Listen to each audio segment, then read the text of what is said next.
The ground we stand on has changed how power works. A day of shaking can wipe cities off the map. It can redraw continents. That force comes from Earth's superquakes. These huge geological events, they've steered human history from below. We talk about battles and treaties to explain empires rising and falling, but the real architect might have been the planet.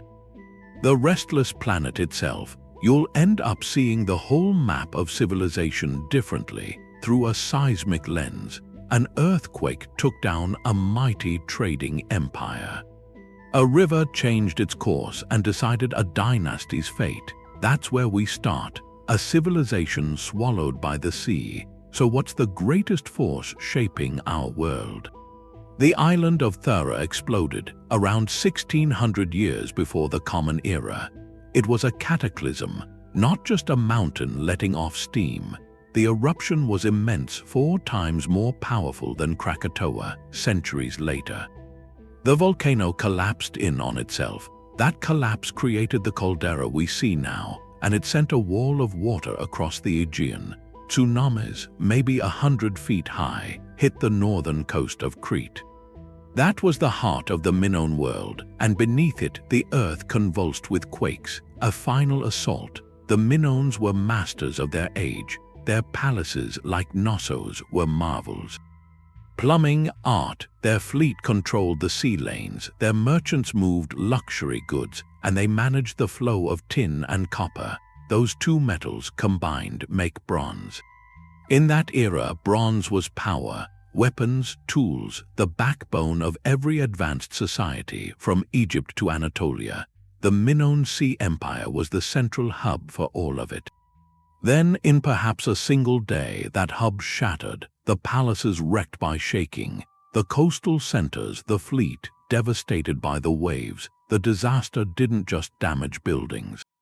It severed the threads of trade, the steady flow of metals choked off, and the entire economic engine of the eastern Mediterranean began to sputter. Into that vacuum came a new force. The Mycenaeans from the Greek mainland. They'd long been in the Minoan shadow, trading with them, learning.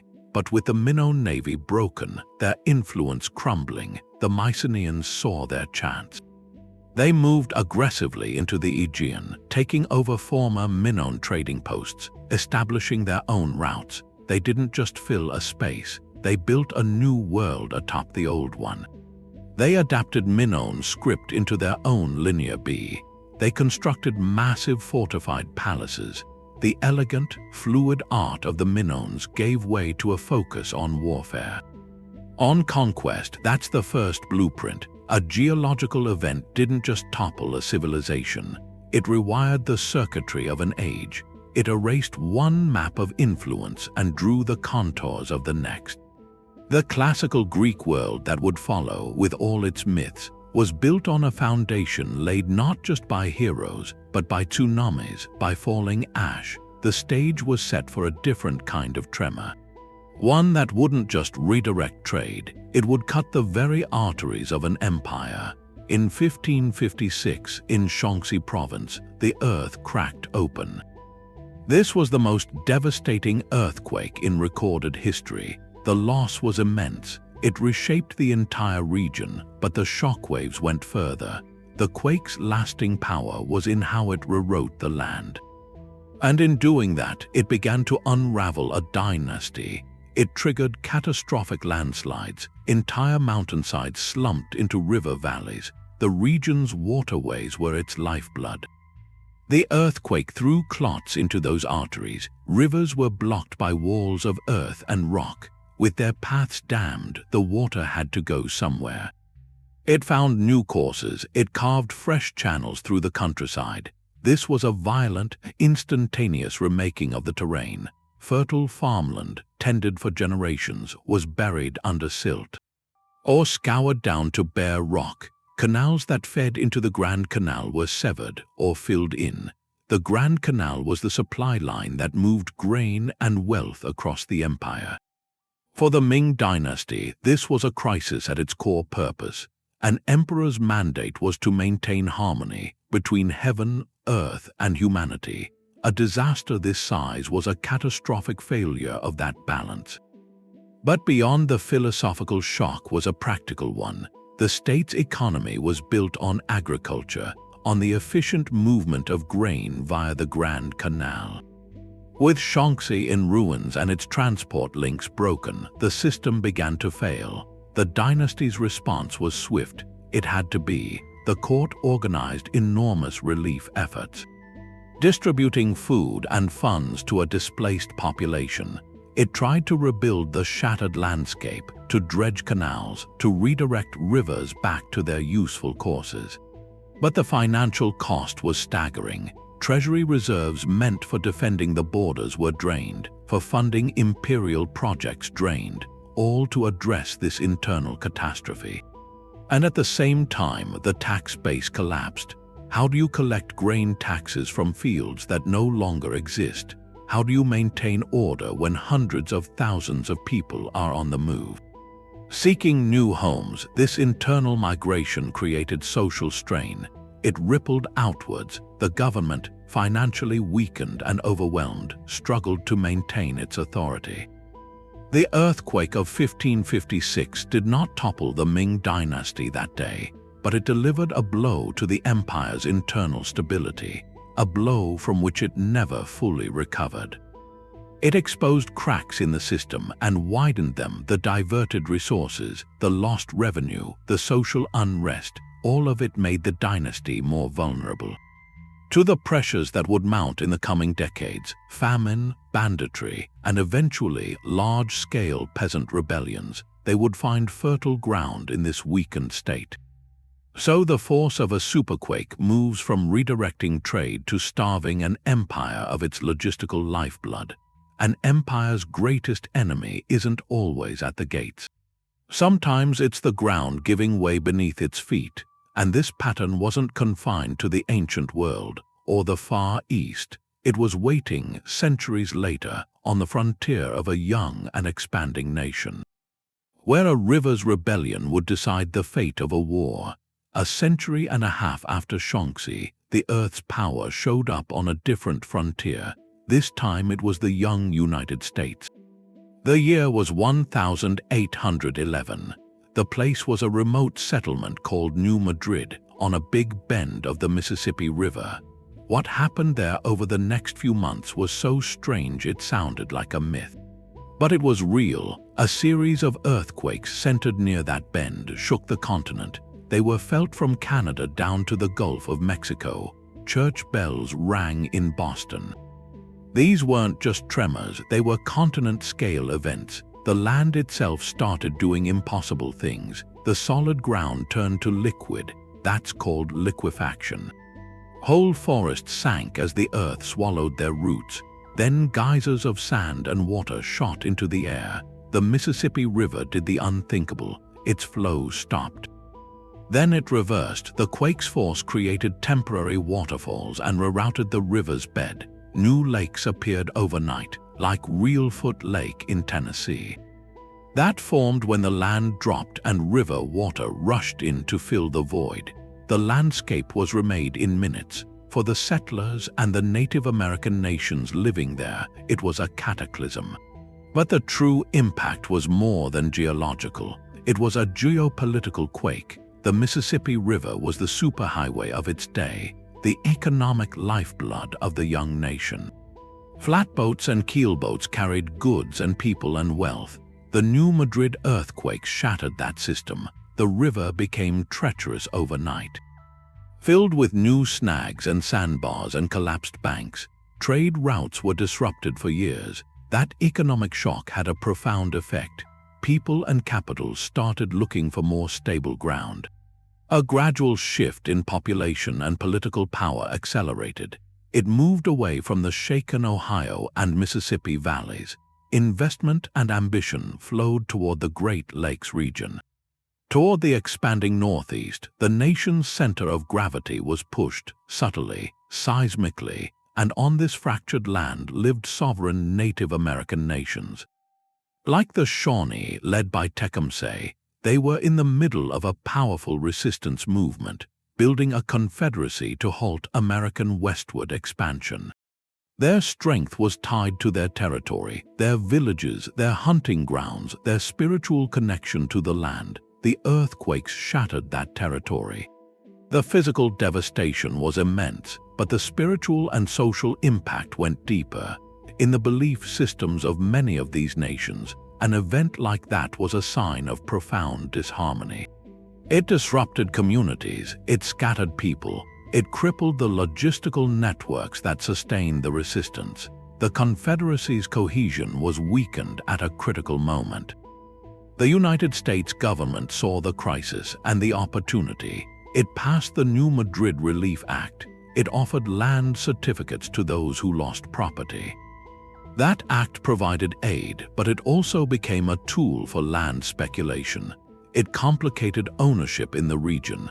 It paved the way for more American settlement onto contested ground. The earthquakes didn't cause westward expansion, but they acted as a colossal catalyst. They cleared a path, physically and politically, by destabilizing the very territories that were the strongest bulwark against it. One nation's disaster became a factor in its own growth. While it devastated the territorial integrity and future of others, the ground had chosen sides. And it showed that a superquake's power isn't just in shaking cities, it's in shifting the destinies of nations. Port Royal was made for too much. By the 1690s, this little stretch of Jamaica was already a story. A place for privateers, for pirates, for merchants. They named it the wickedest city on earth, and it was this vital, chaotic point in a whole Atlantic system. Ships came in full of silver from Spanish America, full of luxury things from Europe, and full of people taken from Africa into servitude. The port lived on sugar, on plunder, on the brutal trade of human lives. It was where empires looked the other way as long as the wealth kept coming. Then one morning in June, the ground started to roar. The earthquake hit with huge force. Brick buildings just turned to liquid, to rubble. The sandy ground under the city, soaked through with water, went through liquefaction. It gave way. And then the sea came in. A tsunami followed the shaking. When the water pulled back, 2/3 of Port Royal was gone, taken by the Caribbean. That vibrant, notorious port had become a grave underwater. The immediate loss was enormous, but the real impact was economic and political. Port Royal wasn't just a town. It was the central switchboard for the Caribbean's shadow economy. Where pirate loot was fenced, where illegal goods were traded, where naval supplies were bought with no questions, destroying it didn't just sink ships and buildings. It took apart a whole network. The physical marketplace for piracy was gone. And in that sudden empty space, the British Empire saw a clear chance. For years, the Crown had allowed Port Royal's lawlessness because it was useful. It harassed Spanish rivals, it made unofficial money, but now, with the port in ruins, they could build something new, something they could control. The colonial authorities made a sharp turn. They moved their official port operations. Just across the harbor, they started developing Kingston. This new settlement was planned, orderly, made for regulated trade and imperial control. Kingston was the opposite of Port Royal's chaos. By sending commerce and legal protection to this new hub, the British cut off the pirate economy's heir. Where would a captain sell his captured silks now? Who would fix his ship? The safe harbors and the friendly markets were disappearing.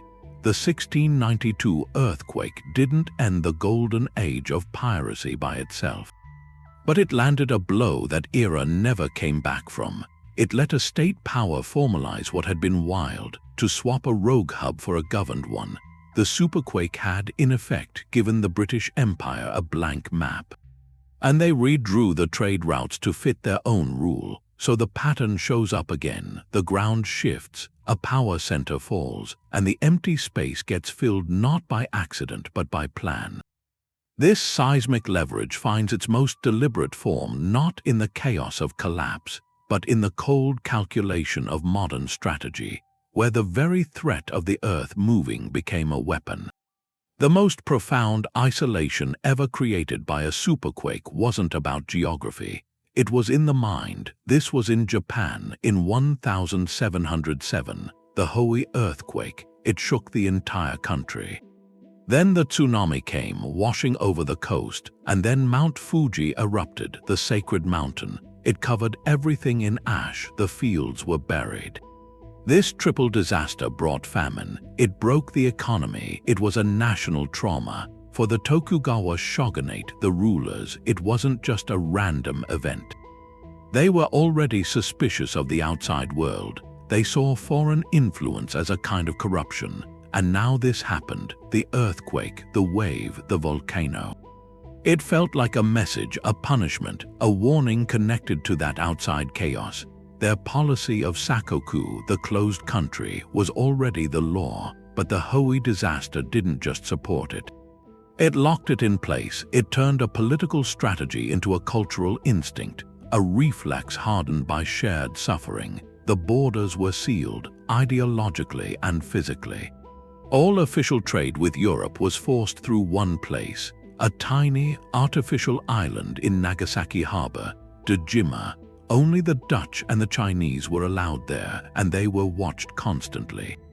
It wasn't a port, it was a quarantine zone, a controlled leak designed to stop the very idea of the outside world from getting in. For more than a century, this seismic isolation shaped Japan. It created an inward-focused culture. Internal arts developed, internal politics without outside pressure. But it also meant that when the outside world came back, American gunboats in the 1850s, Japan faced a gap. A technological and diplomatic gap from that long, quiet century. The Hōei earthquake shows how a superquake can amplify an idea. It took a philosophy of isolation and forged it into an identity. Using the fear of chaos to justify cutting nearly every international tie, the ground shook, and it convinced a nation to turn its back on the sea. On All Saints' Day, 1755, Lisbon was shaken by an earthquake. The ground moved for a long time, then the sea pulled back and a wave came into the harbor. After that, fires started. In just hours, the city was rubble. This was more than a physical shock, it was a philosophical one. This was the Enlightenment. People believed in reason, in progress, in a universe that was orderly and benevolent. So how could this happen on a holy day in a devout city? The optimistic foundations of the time were shaken. Voltaire wrote about it. In his poem, he mocked the idea that this was part of a good plan. If this is the best world, he asked, what are the others like? The earthquake became a crisis of meaning. It forced thinkers to confront a chaotic natural world. It pushed philosophy toward a starker realism, but from the ruins came a new plan. The Marquis of Pombal was in charge. His order was to bury the dead and care for the living. Then he looked at the wreckage and saw a chance. He wouldn't rebuild the old medieval Lisbon. He would invent a new one. His engineers designed the first seismically resistant buildings in Europe. They called it Pombaline architecture. The structures had a flexible wooden frame inside the walls, a cage that could sway. The streets were laid out in a wide, rational grid. This was urban planning as a direct response. It modernized the city's flow and its trade capacity at the docks. But a project this big had a big cost. The money came from across the Atlantic. Lisbon's reconstruction was funded largely by Portugal's colony, Brazil. The demand for gold and diamonds surged. The pressure on the mining regions and on the people forced to work them increased dramatically. The earthquake's financial shock traveled along imperial lines. Colonial extraction became a metropolitan necessity, so the tremor did two things. It rattled the European mind, seeding doubts that grew into new ways of thinking. And it physically rebuilt a city on new principles while tying its recovery to the hardship of an empire. The disaster acted as an accelerator. It sped up architectural innovation and it tightened the screws of colonial economics. The Earth's power here didn't just redirect trade, It became a catalyst for both intellectual change and imperial policy. That link between a shaking ground and the fate of nations was now clear. Those tremors that reshaped cities and rerouted rivers also controlled the world's largest overland trade network. The Silk Road was like a living organism. Its vital arteries were the mountain passes through ranges like the Tian Shan, but those passes weren't static. They were seismic gates, and the earthquakes were the gatekeepers. A caravan's journey, its profit, its survival, could depend on the stability of a single narrow defile from one season to the next. When a major quake hit the Tian Shan, it wasn't just felt.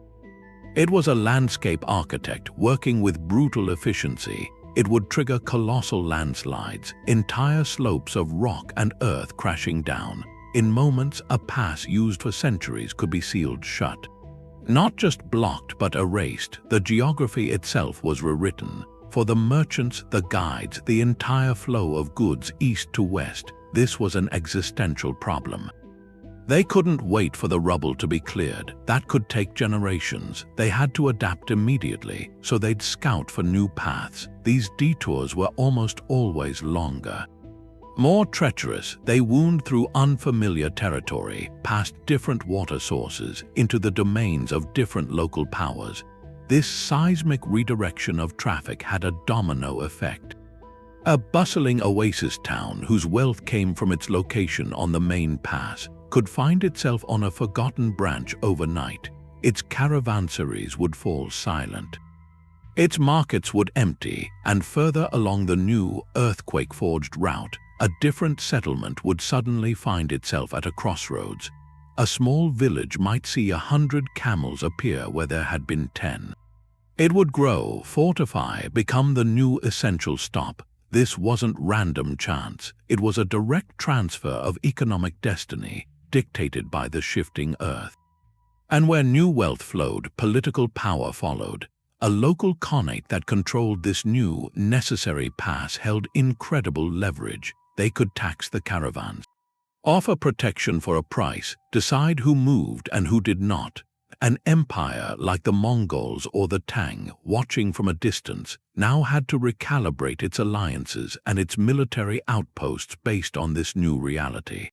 So the competition for empire was, in part, a race to control the aftermath of earthquakes. The ground didn't just tremble. It dealt new cards in a high-stakes game for control of continents. And this seismic influence over human movement reaches its most intimate scale not in the fate of empires, but in the daily life of a single, iconic city, built on a foundation that never stops moving. Antioch had this impossible wealth. By the 6th century, it was the third greatest city in the Roman world, the Byzantine Empire's eastern capital. Its streets had these colonnades. The villas were full of mosaics. It was a spiritual center too. That's where they first called followers of Christ Christians. This was the empire's anchor in the east. A hub for trade, for theology, for military power. Then in the spring of 526, the ground just took it all back. The earthquake hit at night. Accounts from the time describe a shaking so violent it felt like the world was ending. The city's grand structures, the churches and the palaces, they collapsed into rubble. Fires broke out, they fed on the wreckage for days. The loss was staggering, a scale of tragedy that was hard to comprehend. They said 250,000 people were lost in the collapse. For the Byzantine Empire, this was more than a humanitarian catastrophe. It was a strategic amputation. Antioch was an economic engine. Its markets funneled goods from Persia, from India, from the Silk Road, right into the imperial treasury. Losing it crippled the region's tax base. It severed a vital commercial artery. The military garrison was decimated. The province was thrown into administrative chaos. The empire's entire eastern flank, already strained by a cold war with its great rival, was suddenly exposed, and it was bleeding. That rival was the Sasanian Persian Empire. For centuries, the two superpowers had this tense dance: raids, treaties, proxy wars across the Syrian frontier. The balance was delicate. The destruction of Antioch shattered that balance overnight. The Persians, watching from across the border, saw not just a tragedy, they saw a profound vulnerability. The Byzantine shield in the east was cracked.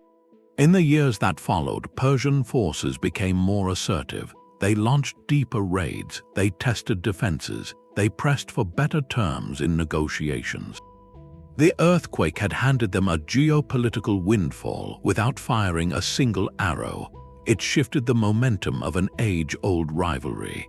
It forced Byzantium onto the defensive at a moment of profound internal weakness. But the tremors reached deeper than politics, into the very soul of the empire.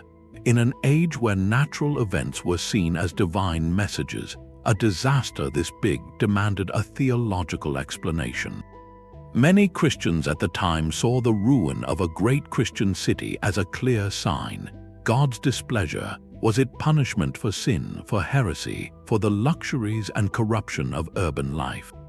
The debate raged in monasteries, in the imperial court itself. This interpretation began to shape policy. The Emperor Justinian, he ascended to the throne just a year later. He embarked on this famous campaign of moral and religious reform, rebuilding churches, cracking down on pagan practices. The catastrophe of Antioch became a cautionary tale. Woven into the fabric of imperial rule, a reminder that earthly power was subject to a higher, terrifying judgment. So in the dust of this one city, you see the full spectrum of a superquake's power. It's a military strategist. It cripples one army and emboldens another. It's an economic saboteur. It bankrupts a region and redirects the flow of wealth. And it's a theologian, whispering interpretations of divine wrath that would steer an empire's conscience for generations. The fault line didn't just split the earth. It fractured the political and spiritual landscape of an entire civilization. The most valuable real estate in the world was a geological trap, the Moluccas.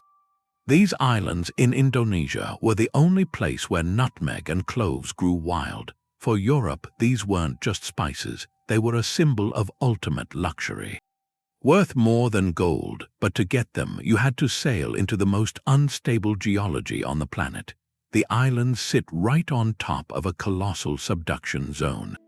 One plate diving under another. This is the factory for the most powerful earthquakes, megathrust quakes, the kind that don't just shake the ground, they lift the ocean floor. They send tsunamis racing across the sea, so imagine the calculus. You're a Portuguese captain or a Dutch merchant. You've spent months at sea. You've navigated monsoons, pirates. You finally arrive at a fortified outpost on Ternate or Ambon, ready to load a fortune in nutmeg. Then the earth groans. The stone walls of the fort, meant to protect you from other humans, they crack and tumble. Minutes later, the sea pulls back from the harbor, and a wall of water obliterates whatever the quake left standing. Your ship is smashed against the reef. The season's harvest, stored in warehouses, is washed out to sea. Your company's entire investment gone in an hour. This wasn't a rare nightmare, it was a constant business risk. The financial reports sent back to Amsterdam or Lisbon, they didn't just note market prices or pirate attacks. They had to account for seismic loss. A single tsunami could bankrupt a trading post. Erase years of profit for a joint stock company, for shareholders thousands of miles away. This threat, this geological threat, it warped colonial strategy. Why build a lasting community with schools, hospitals, infrastructure, when the very ground could swallow it all next season? The rational business decision, faced with that instability, was brutal efficiency. Extract as much wealth as quickly as possible with minimal permanent investment. Control became about monopoly and terror, not development. The Dutch, who dominated the trade, they were famously ruthless. They limited spice cultivation to specific islands to control supply. They destroyed trees on other islands to prevent competition. They used overwhelming force against local populations. This wasn't just colonial greed. It was colonial greed hardened by geological fear. the business model had to account for the constant possibility of total loss. So every season became a race. Strip the land of its value before the land itself decided to reset the game. The fault lines beneath the Spice Islands did more than trigger tsunamis. They created a mindset, a high-risk, high-reward mentality, one that justified short-term brutality for long-term shareholder returns. The tremors in the earth echoed in the policies drafted in European boardrooms. It made colonialism in Southeast Asia a uniquely volatile project. The ground wasn't just unstable, it was teaching a lesson in precarious power, and that lesson would be learned on a grander scale. Where the Earth's movement wouldn't just threaten a trading post, it would forge the identity of a new world nation, born from the wreckage of its own shattered capital. The 20th century was meant to be the age of human control, but in May of 1960, the planet gave a reminder of who was actually in charge. Off the coast of southern Chile, the ground tore. The shaking lasted 10 minutes. That was the Valdivia earthquake, the most powerful one we've ever recorded. The destruction was catastrophic, but the lasting change was in the land itself. Over 400 miles of coastline were deformed permanently. In some places, the shore sank several feet. Seawater came in and drowned forests, drowned fields. In other spots, the land was thrust up, harbors were lifted, fishing boats were left stranded on dry rock. The map of Chile was redrawn in a day, and this was more than physical. It was a logistical crisis. Chile is a nation defined by its long, thin connection to the sea. Ports that had worked for a century suddenly had the wrong depth. One harbor built for deep cargo ships was now too shallow. Another was lifted high, its piers left useless far from the water. The entire maritime skeleton of the region was broken. So Chile faced a basic question. How do you rebuild an economy when the coastline your trade depends on has changed shape? The answer was a painful, expensive re-evaluation.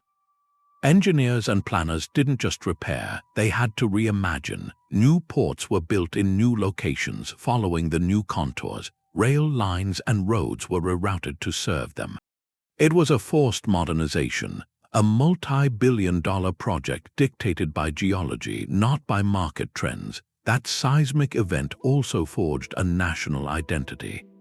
From shared trauma, Chileans call this resilience el espíritu de sobrevivencia, the spirit of survival. The collective experience of enduring that force, of rebuilding from that loss, became part of the national character.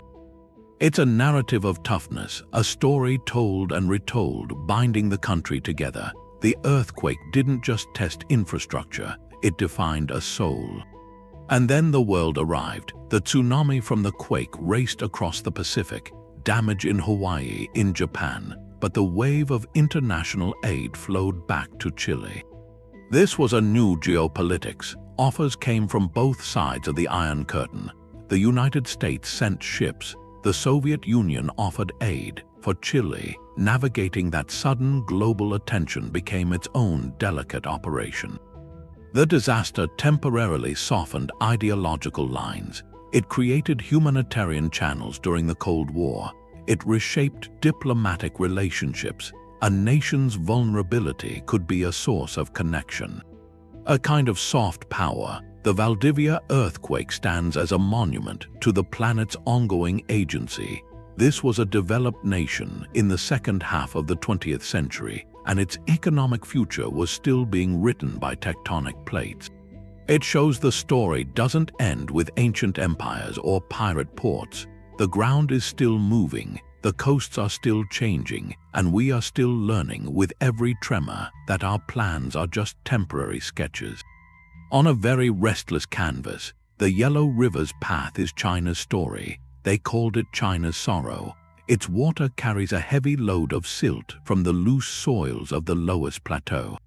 Over centuries, that silt builds up on the riverbed. The river rises. It becomes a suspended menace flowing above the plains held in by man-made dikes.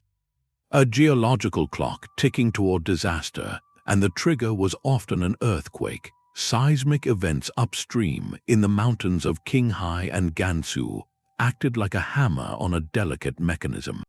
A powerful quake could trigger landslides. Whole mountainsides would slump into the river's gorges. In moments, a natural dam of earth and rock would block the channel. The water would back up, forming a vast temporary lake. Pressure would build behind this earthen wall for days, weeks, sometimes months. Then it would burst. The sudden release was a cataclysm. A wall of liquid mud and debris would roar downstream, obliterating the dike systems. The river would abandon its old, elevated bed entirely. It would carve a new, lower path across the North China Plain, a course changed not in inches but in miles, an entire watershed reborn in violence. When that happened, the world changed. Cities that were ports became inland towns overnight. Vast tracts of fertile farmland, the empire's breadbasket, were buried under meters of sterile, yellow silt. Canals linking the river to the Grand Canal, the vital supply line, were severed. The floodwaters brought not just destruction, but a lingering poison.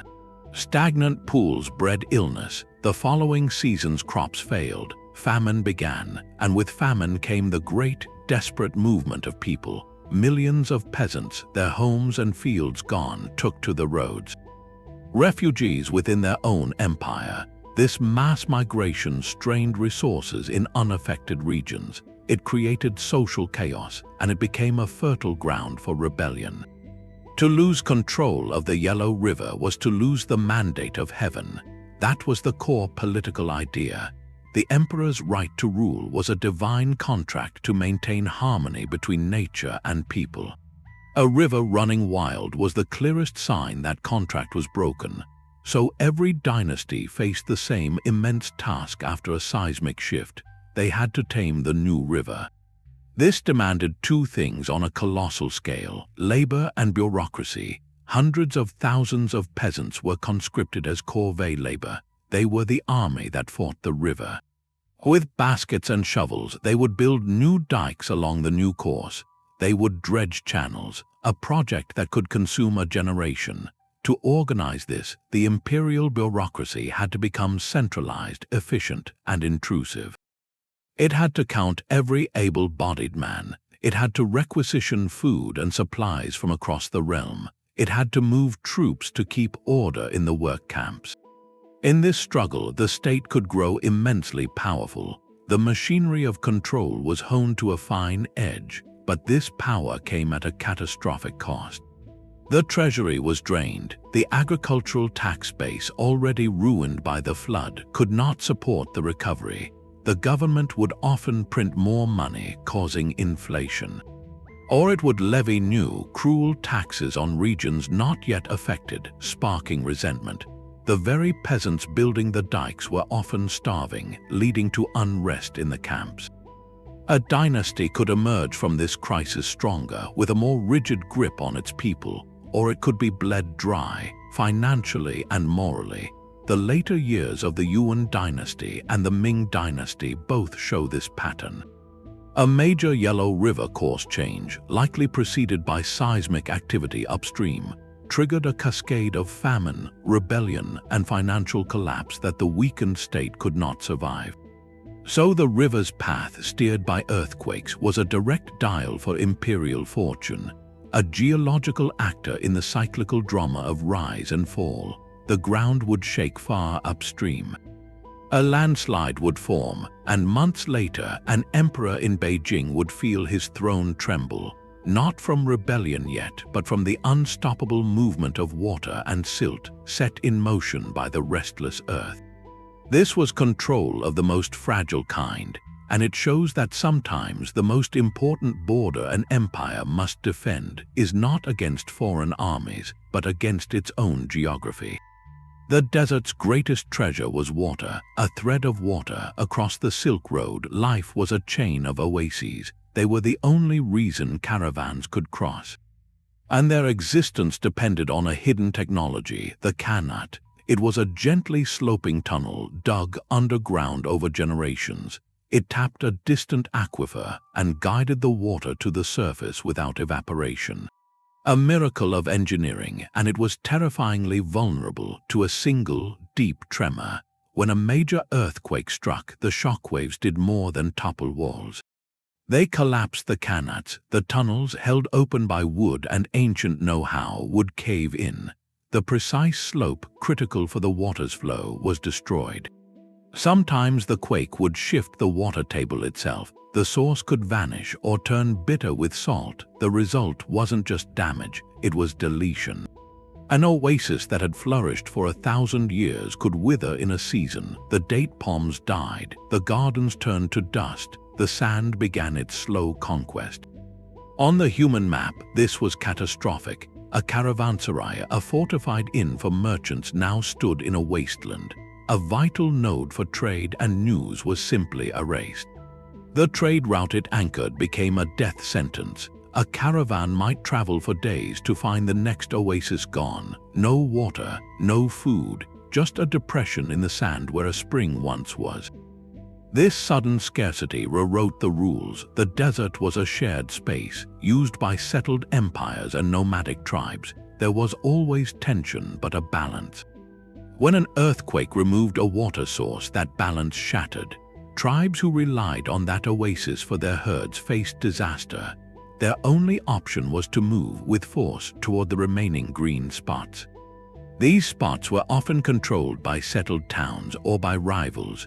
What followed was conflict over the most basic resource, not over silk or spices, over a muddy pool of water.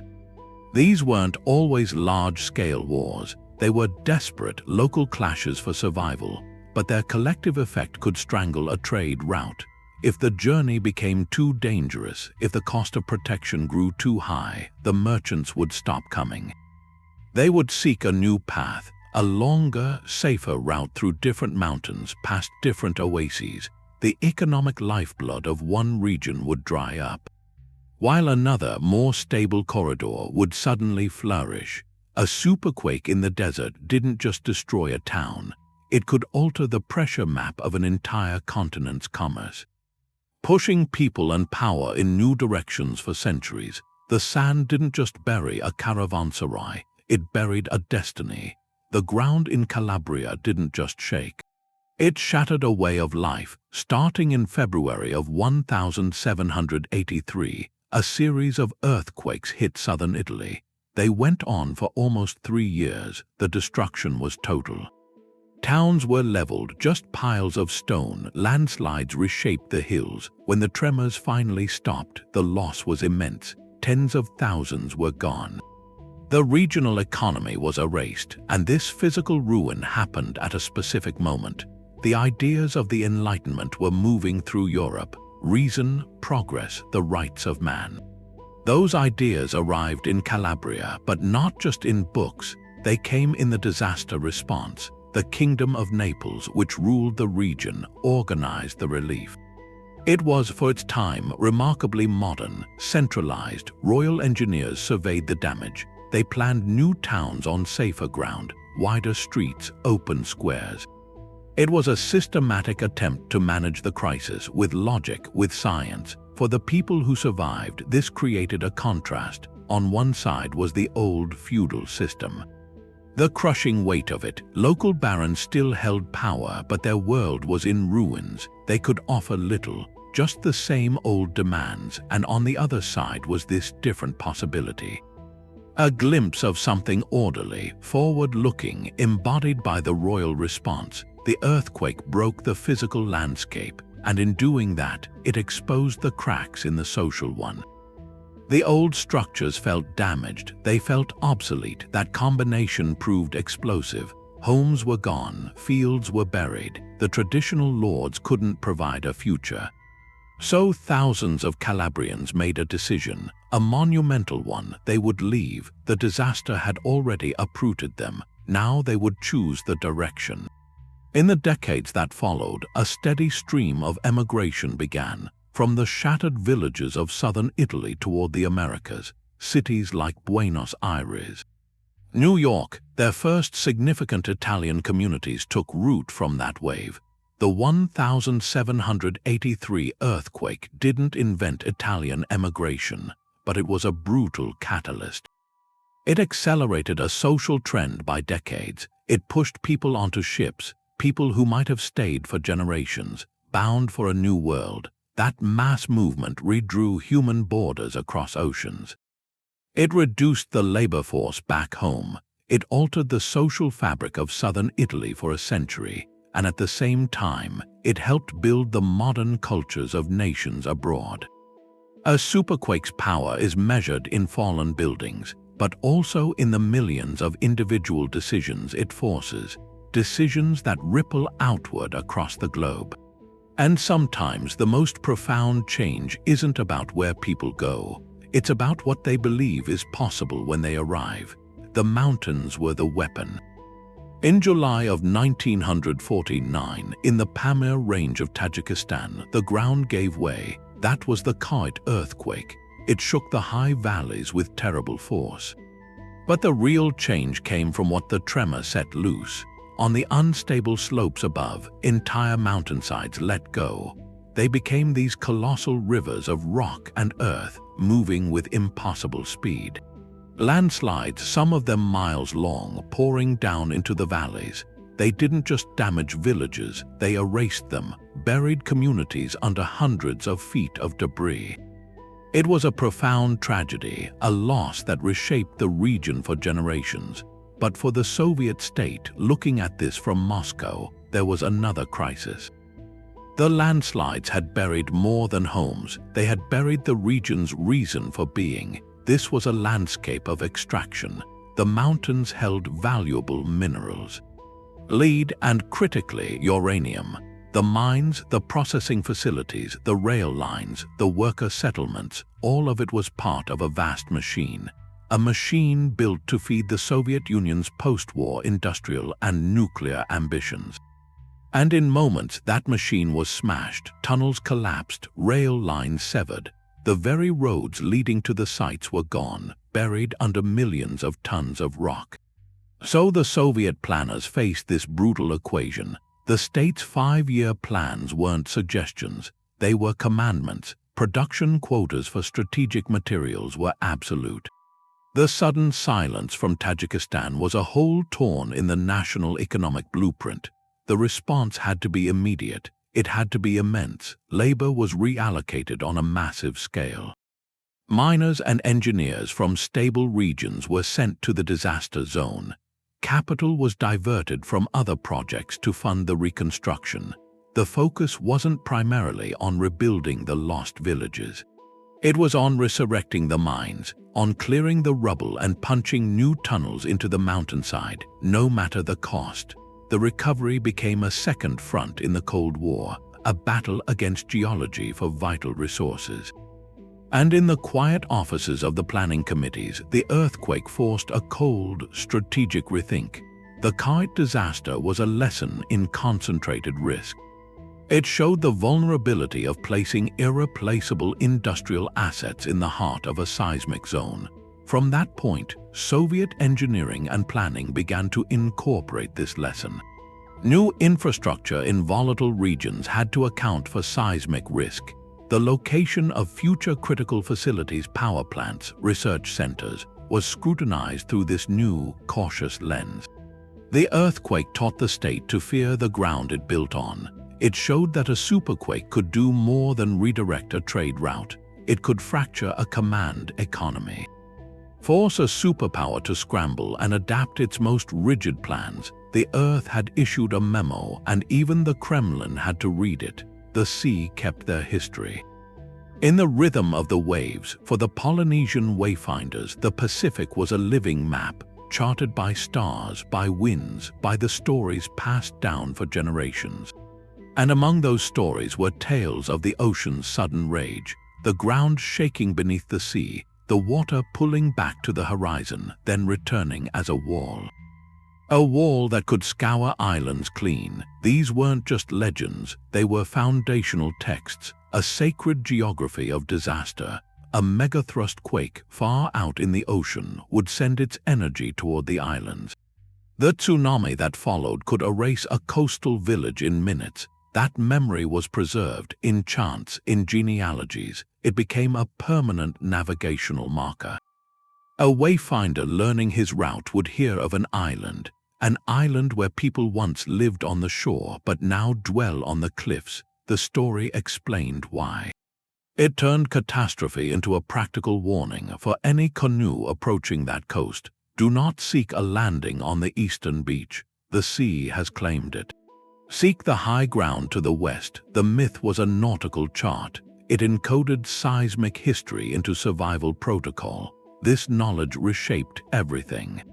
Settlement patterns shifted, inland and uphill. The design of villages changed, ceremonial sites, sleeping houses, placed beyond the reach of remembered waves.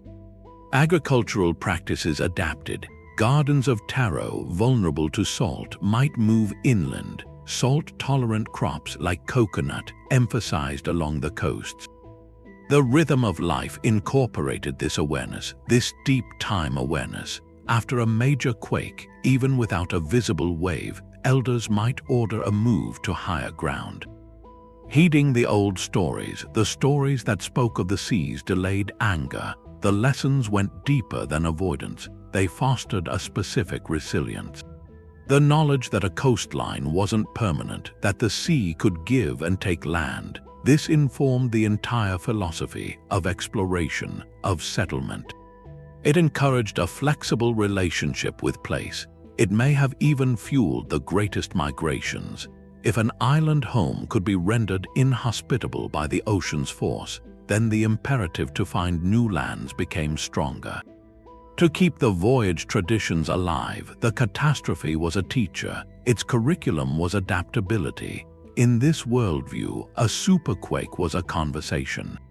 A profound conversation with the environment. It demanded a response, both practical and spiritual. The event was remembered not just as a tragedy, but as a turning point. It defined new rules for living with the ocean's power. The survival strategy became culture. The warning became a song. The lesson from the shaking earth was woven into identity. Ensuring the memory of the disaster would guide the living long after the wave had receded. This deep cultural adaptation stands in contrast to another form of seismic memory. One etched not in stories but in stone and lore, where the tremor's lesson was to build not just higher but smarter, forever changing the skyline of human ambition. The smoke was still hanging over San Francisco when the bills started arriving. The earthquake and fire in April of 1906, it didn't just destroy a city. It sent a financial shock all the way to London, to the global capital. British insurers had backed most of San Francisco's growth. They had priced for fire. They hadn't priced for an earthquake fire. Now the claims were so huge, the whole system was at risk. The losses would be billions in today's money, and the industry saw something for the first time.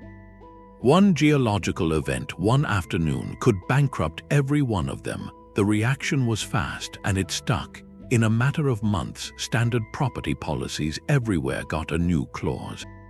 The earthquake exclusion, that risk was now uninsurable on normal terms. That one change in the contract reshaped how we build on unstable ground.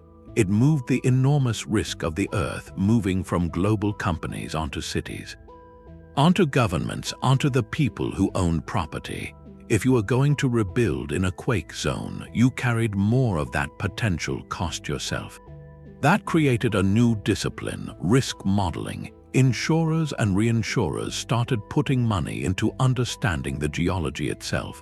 They had to map the faults, calculate the odds, put a price on the planet being unstable. The modern science of catastrophe modeling, it starts right there in the ashes of San Francisco.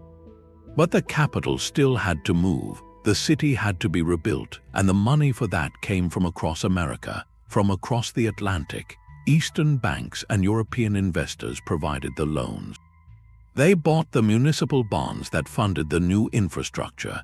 That huge injection of outside capital did more than rebuild streets and pipes. It sped up a historic shift. American economic power, long centered on New York and Boston, began its final tilt toward the West Coast. San Francisco's rebirth, funded globally, locked in its place as a Pacific financial hub. It paved the way for Los Angeles to rise. The earthquake, in a brutal, paradoxical way, it supercharged the very region it had destroyed. So the legacy of 1906 is kept in two books. One records the birth of modern risk management, a global industry learning to fear the ground. The other shows money moving relentlessly toward opportunity. Even after total ruin, the superquake taught the world a city could be rebuilt, but only if finance agreed to the terms, and those terms would change forever where we build. And who pays when the earth decides to take back what it's owed? The Panama Canal is a monument to human will, a cut through a continent. But before it became a shortcut for trade, the planet itself issued a veto.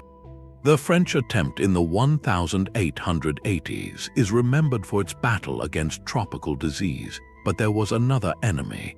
Geologists at the time noted something unsettling. The proposed route ran through a landscape of young volcanoes. The ground was laced with fault lines. A major earthquake here wouldn't just shake equipment. It could trigger catastrophic landslides, collapsing the cuts they were digging, damming the Chagos River with debris. The seismic risk wasn't a footnote. It was a fundamental threat to the project's entire logic. The French company, already ravaged by disease and financial trouble, folded.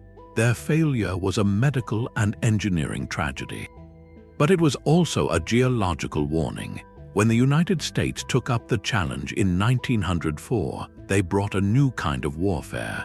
They fought mosquitoes to conquer yellow fever. And they declared war on the unstable earth. The chief engineer, John Stevens, understood the canal wouldn't be a simple ditch. Its heart would be an artificial lake. Gatun Lake, created by damming the Chagos River, this lake would lift ships 85 feet above sea level, and its stability was everything. If an earthquake sent a landslide into that lake, a massive wave could overtop the dam. Or wreck the lock gates downstream. The entire system would fail. So the first American task was a deep geological survey. Teams mapped every slope along the 50-mile route. They studied soil composition. They looked for signs of ancient slides. This wasn't just about where to dig. It was about predicting where the earth might move after they dug. And the answer was everywhere. The Culebra Cut, the canal's narrowest point, was a particular nightmare. Its steep walls were fractured rock and slippery clay. A landslide waiting for an excuse. The engineering response was a lesson in humility. They couldn't stop earthquakes, so they designed to survive them. The slopes of the Culebra Cut were meticulously graded, not steep but gently sloped and heavily buttressed, a wide, stable profile, like a pyramid, not a wall. Drainage was obsessive. They installed miles of pipes to draw water out of the hillsides, because water pressure turns solid ground into a sliding mass. And they set up one of the world's first continuous monitoring systems. Surveyors constantly measured the slopes, watching for any creep, any sign of movement. This unseen battle was as critical as the visible one. The steam shovels and the lock construction captured the headlines, but the silent work of slope stabilization is what allowed those locks to have a future. The canal opened in 1914, a triumph of medicine and engineering, but its true resilience was tested decades later. In 1970, a major earthquake struck off the coast of Panama. The canal zone shook violently, buildings swayed, but the canal held. The engineered slopes, the drained hillsides, the concrete structures, they absorbed the energy. The shortcut remained open. The story of the canal reframes an earthquake's power. Here, the threat didn't redirect trade by destroying a route. It almost prevented the route from existing at all. It forced the builders into a negotiation with geology. They didn't conquer the unstable ground. They learned to persuade it, to coax it into a temporary, fragile stability. The canal stands as proof that our grandest plans are not just imposed on the earth. They are a careful, ongoing conversation with its immense and restless power. The invisible networks are our geography now. They're these supply chains that cross oceans. They connect a factory in one country to an assembly line somewhere else, and then to a store shelf or a driveway on the other side of the world. It's a marvel of efficiency. Goods move with a precision that would stun a Silk Road merchant, but it's built on something fragile. A single point of failure, shaken by a geological force, can send a tremor through the whole global economy. Take the tiny semiconductor. It's the brain of almost every modern device: smartphones, cars, medical equipment. Its production is concentrated in just a handful of places. Taiwan, parts of Japan, places that sit right on major fault lines. A superquake in one of these specialized hubs wouldn't just damage a local factory. It would instantly cut off the supply of a component that thousands of other companies are waiting for across dozens of industries. The disruption wouldn't be local.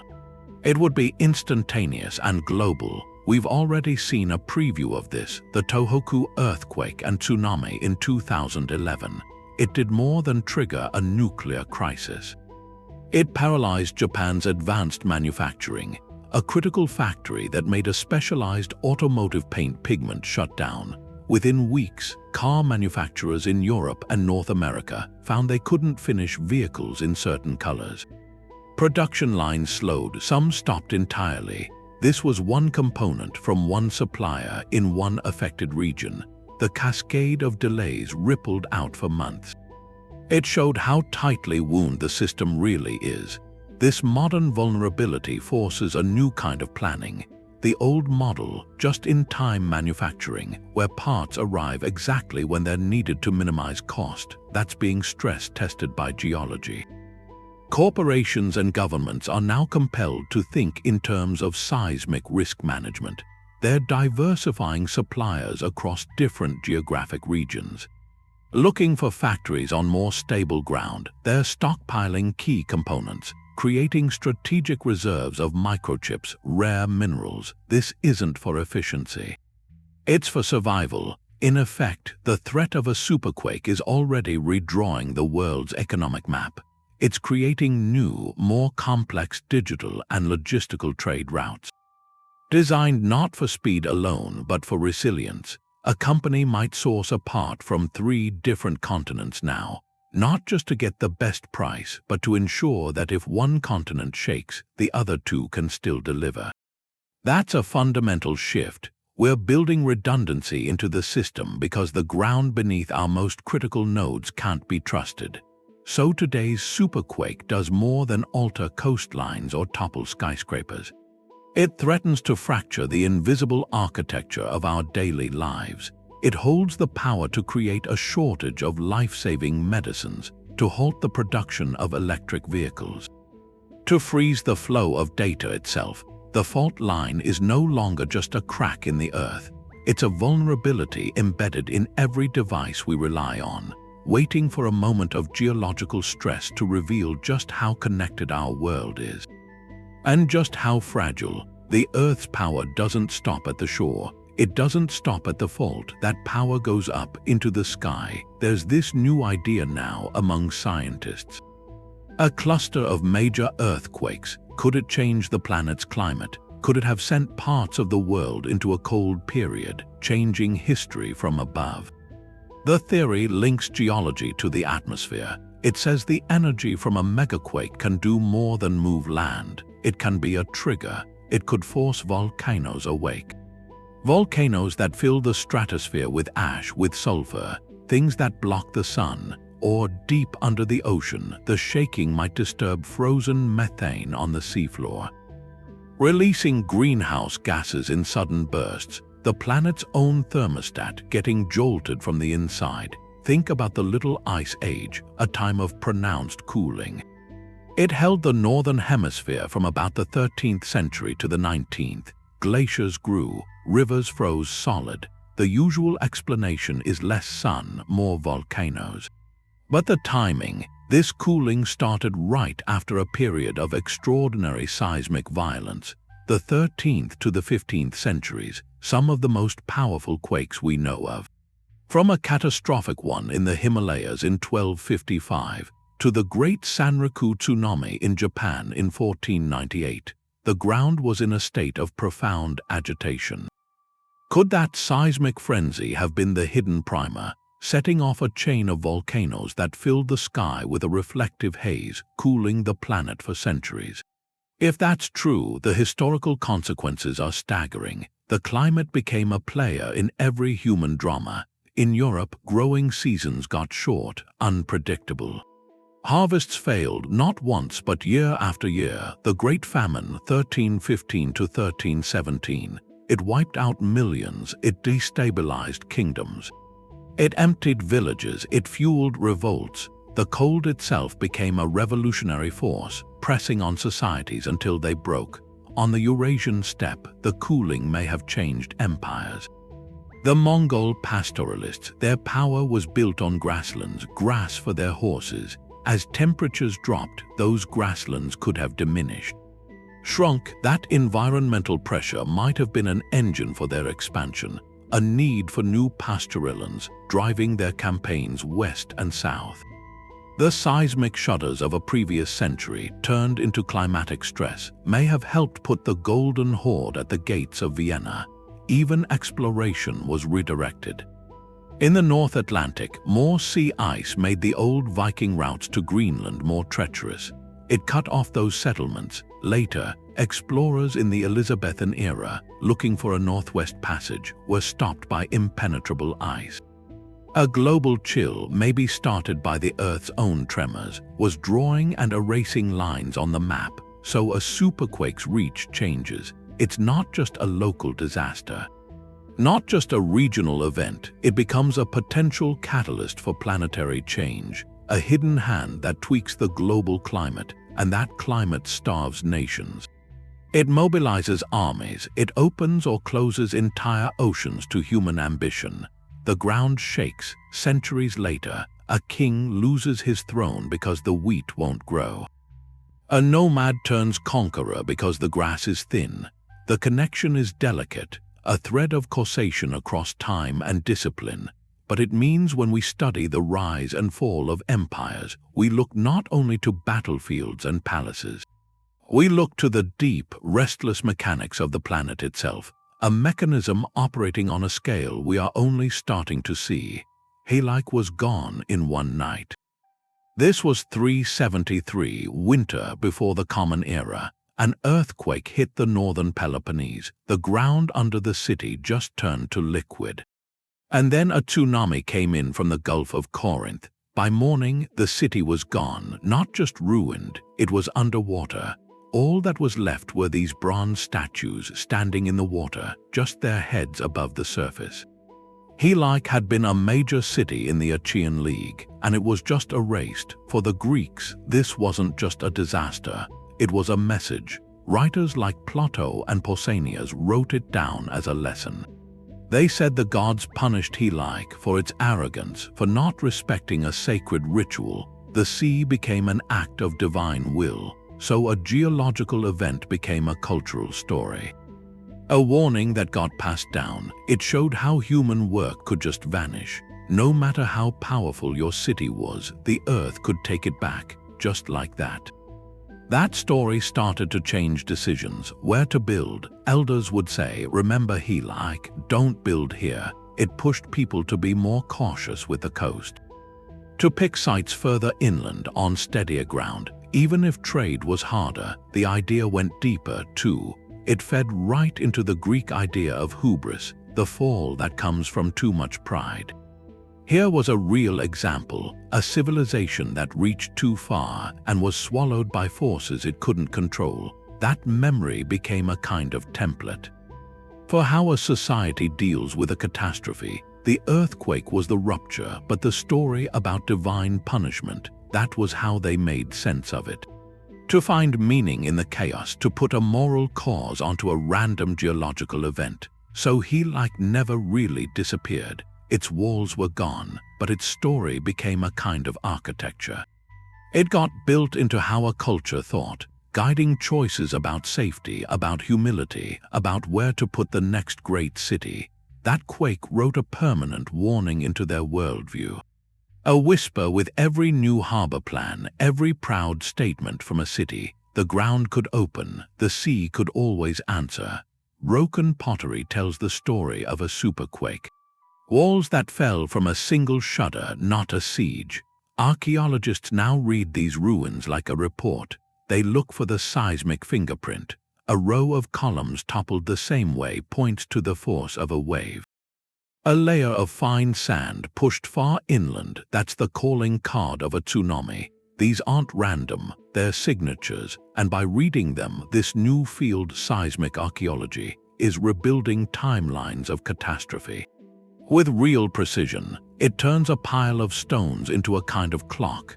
At a city like Megiddo in Israel or a port like Kenkrea in Greece, they can say, this layer was destroyed by an earthquake in this specific year. That date is a key. It unlocks a chain, because once you know when the shaking happened, you can see what stopped arriving. Take Ugarit, a wealthy Bronze Age port on the Syrian coast. The record shows it was a hub for Cypriot copper, Aegean pottery, then clear signs of seismic destruction. Around 1300 BC, right after that layer, something changes. The flow of those goods, the pottery styles from across the sea, they vanish. They don't taper off, they stop. The quake didn't just break the city's walls. It broke its commercial relationships. It cut Ugarit off from a network that stretched hundreds of miles. The earthquake acted like a surgeon, cutting a single artery in a vast, ancient body of trade. And the effects of that surgery ripple outward. You see it in the silent evidence. A scarcity of Anatolian obsidian, that volcanic glass, appears in Mesopotamian sites. At the same time, a major quake is recorded in Turkey. The logic is clear. The mines or the mountain passes were blocked. The artisans downstream ran out of their raw material. Their craft stuttered. The economy it supported stuttered. This detective work shows an ancient world far more connected than we thought. A world where a farmer in Egypt might rely on a tool made from stone quarried in a distant, quake-prone range. His livelihood was tied, invisibly, to the stability of a fault line he'd never see. When that fault ruptured, the tremor traveled along trade routes as surely as through the ground. It showed up not as shaking but as absence, an empty space on a merchant's shelf, a shift in the goods found in a tomb, a change in a city's diet when imported luxuries disappear and local substitutes take their place. By mapping these absences, they're drawing a new kind of map. It doesn't show political borders, it shows lines of vulnerability. It shows how the planet's power could reach into a marketplace and rearrange the pieces of daily life. The ground's tremor becomes an economic event, recorded not in ledgers but in layers of soil and in the silent testimony of things that were never there. The Messina disaster in 1908, that earthquake and tsunami, it leveled the city. The loss was immense, and in the rubble, engineers saw something. Buildings with steel bars inside the concrete, those frames, they'd held up better. They didn't just shatter. That observation from the tragedy, it became a seed. It grew into some of the first formal codes for earthquakes, rules for how to build with reinforced concrete, how to tie walls to foundations. It was loss translated directly into law. A policy aftershock meant to outlast the memory of the shaking, and that pattern kept repeating. The Great Kanto earthquake in 1923, it devastated Tokyo, and Japan started pioneering rigorous seismic design. Then the 1985 quake in Mexico City, it caused collapses in modern high-rises, and that forced a global rethink. How tall buildings interact with the shaking frequencies of soft soil. Every major disaster became this brutal laboratory. The collapsed structures were the failed experiments. The survivors and the new codes, they were the revised hypothesis. And these regulations, they do more than save lives. they redraw the economic map because building to withstand a major quake is expensive, the materials are costlier. The engineering is more complex, the inspections more thorough. It creates a financial barrier. A city that wants to be a global hub, a center for trade, it has to invest now. Not just in glass towers and fast internet, but in seismic resilience. It's a prerequisite for credibility. An international corporation choosing a regional headquarters or a shipping line picking a port for its mega ships, they'll look at seismic safety reports alongside tax incentives. A port that can't guarantee its cranes will survive a tremor, it's a liability in a just-in-time world, so the building code, it stops being just a local safety rule. It becomes a certificate for participation in the global economy, and this creates a stark, invisible border. On one side, regions that integrate seismic reality into their growth. They pay the high upfront cost, weaving resilience into their skyline. They become the stable nodes in an unstable world. On the other side, places that delay. Where enforcement is lax, often from cost or corruption, they might grow quickly with glittering but vulnerable towers. They attract investment with lower prices. But they carry a hidden, staggering risk. That border between them, it isn't on any map. It's written in engineering schematics and insurance premiums. A border drawn not by treaties, but by the anticipated force of the next big shake. The ground's potential energy, in effect, it dictates which cities can afford to dream. Of being tomorrow's great commercial crossroads, the ground is supposed to hold, that's the contract. A superquake rips that contract apart. It's a violation. Psychological, as deep as the physical damage. In a moment, a landscape you knew, you trusted, it becomes alien. The solid earth turns to a liquid, a threat. Your home, the place that sheltered you, it can become a tomb. This isn't just damage, it's a betrayal by the very foundation of life, and the human response to that betrayal, it has steered history. Over and over, when the world stops making sense, people look for new meaning, often in the divine. That's where superquakes fuel these powerful millenarian movements. After the catastrophe, prophets arise. They interpret the shaking not as geology, as a sign, the end of an age, punishment for sin, a call to purify. To prepare for a new world. In Lisbon, 1755, that questioning shook the foundations of Enlightenment thought. But in other places, more orthodox societies, the quake was proof.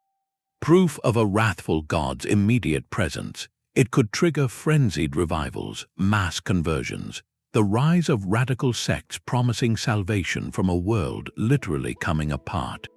These movements, they're not footnotes. They can redirect the spiritual energy, the political energy of entire populations, creating new social orders from the dust of the old. For many, though, the answer isn't to wait for a new heaven, it's to find a new earth. The trauma of instability triggers one of history's most powerful forces. Mass migration in search of safe ground. This isn't a calculated economic migration. It's a flight from fear, from a land that has proven itself treacherous. We saw it after the Calabrian earthquakes, pushing people across oceans, but it happens on a regional scale constantly. A community, after generations in a fertile valley, witnesses the hills slide. Bury their neighbors, the valley is no longer home, it's a memorial, a danger, so they gather what they can and they walk, they seek higher ground, harder rock. A place where the earth feels still. These movements over decades, they slowly repopulate continents. They push groups into contact or into conflict.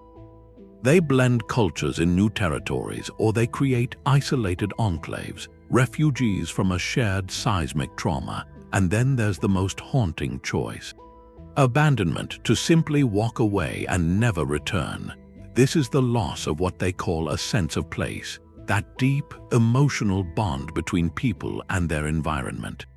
When that bond is severed by violence, the place itself can become cursed. In memory, Think of the silent cities on the Silk Road, oases swallowed by sand after their water vanished. Those sites weren't just uninhabitable, they were psychologically uninhabitable. The story of the quake, the loss, it lived on, warning future generations away. That collective memory becomes a cultural map, a map of no-go zones, territories too painful, too dangerous to reclaim. And as people cluster in the spaces they deem safe, they draw new cultural borders. Not along rivers or mountain ranges, but along invisible lines, lines of perceived geological stability. Over generations, these choices solidify. They create the ethnic maps, the demographic maps we study today. Often without ever knowing the ancient tremor that first prompted the split, so the legacy of a superquake is written in more than ruined masonry. It's etched into the human psyche. It can spark religious fervor that changes societies. It can send populations walking for generations. It can turn homelands into forbidden zones in the collective memory. The physical aftershocks stop, but the psychological ones, the social ones, they ripple through centuries, quietly drawing and redrawing the human world. On a map of fear and faith and the desperate search for solid ground, the map of what comes next is being drawn right now, under our feet. Scientists are looking at these restless places. Not with a crystal ball, but with data, geological data. They can see the strain building along certain seams in the earth, places where the pressure hasn't been released for centuries. Where the next big release of energy isn't a question of if, but when. And by mapping these future faults, we're doing something. We're trying to read the planet's next move before it happens. To turn fate into a forecast, one of the most watched zones is off the coast of the Pacific Northwest. The Cascadia subduction zone. The ocean floor is slowly diving under the continent there.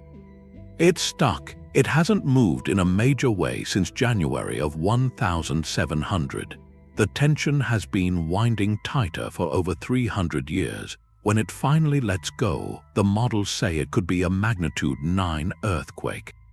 Or greater. The shaking would last for minutes, not seconds, and then the tsunami. A wall of water, maybe 100 feet high, racing toward the coast. From Vancouver Island down through Washington, Oregon, into Northern California. The ports there, Seattle, Tacoma, Portland, Vancouver, they're like the modern versions of ancient harbors. They're the gateways for trade across the whole Pacific, for container ships from Asia, for energy, for the supply chains that feed the economy. A Cascadia quake wouldn't just damage these ports. It could erase them as functional places for a year or more. The disruption would be instant and global. The flow of goods would choke, and the economic shock would ripple back across the ocean.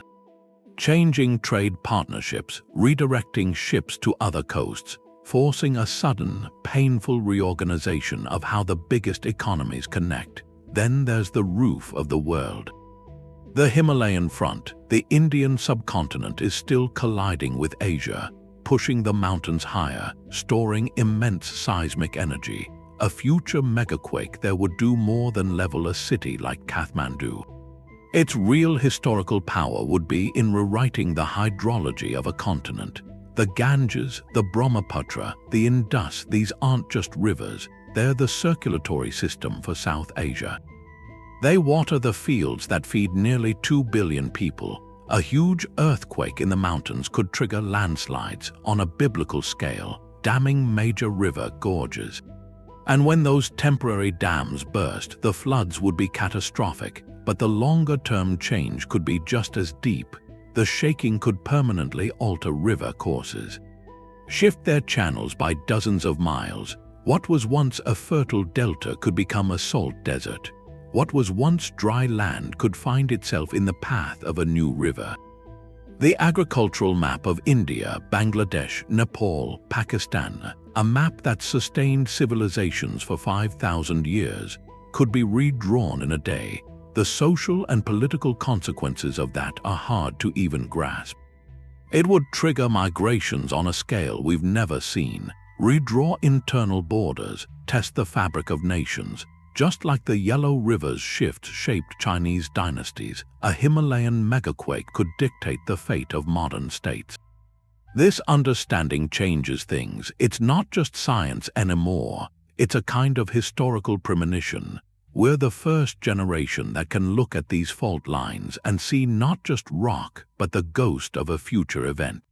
We can see the potential for the next Minoan collapse, the next Yellow River shift, the next Port Royal. This knowledge brings a responsibility. Our preparation, or our lack of it, is how we take part in this old story. When we build a tsunami wall, we're deciding a future trade hub will survive. When we enforce strict building codes in Kathmandu, we're voting for continuity over chaos. When we design resilient ports in Cascadia, we're shaping which routes will stay open after the shaking stops. We're writing the next chapter of adaptation before the Earth turns the page. Our choices now are the first draft of the history that will be written by the survivors of the next superquake. We're not just waiting for the planet to act. We're in a silent, ongoing negotiation with its power. The gongs of Minoan Crete, they fell silent, and you can hear that silence now in a modern microchip factory. In the servers that run it, ash-buried Bronze Age harbors, and today there are fault lines, invisible ones that threaten our digital networks. There's a thread that connects all of it. The human story is woven with the seismic pulses of the planet. These superquakes, they aren't just interruptions, they aren't footnotes, they are authors. They scribble new coastlines, they erase old capitals, they divert the flow of spices of silver, sending wealth and ambition down paths no one expected. They shift populations across continents, redrawing cultural maps born from trauma, from the search for solid ground. They've challenged our deepest beliefs, forcing philosophers and priests to reconcile divine order with a world that can shatter. In an afternoon, this history is written in fallen columns, in redirected rivers, and it teaches two things. The first is humility. Our grandest empires, our most intricate trade routes, they're temporary sketches. On a dynamic canvas, the ground we build on, the shores we dock against, they aren't permanent stages, they're participants in the drama. The second lesson is foresight. We are the first generation that can look at a fault line and see not just rock but the ghost of a future event. We can read the planet's next move. In the data, that knowledge is a responsibility. It lets us build with resilience, to weave respect for the Earth's power into the fabric of our cities, our economies, our global connections. This understanding should guide us, not frighten us, because recognizing we live on a restless, living planet. That begins a wiser partnership, a more enduring one with the only home we have.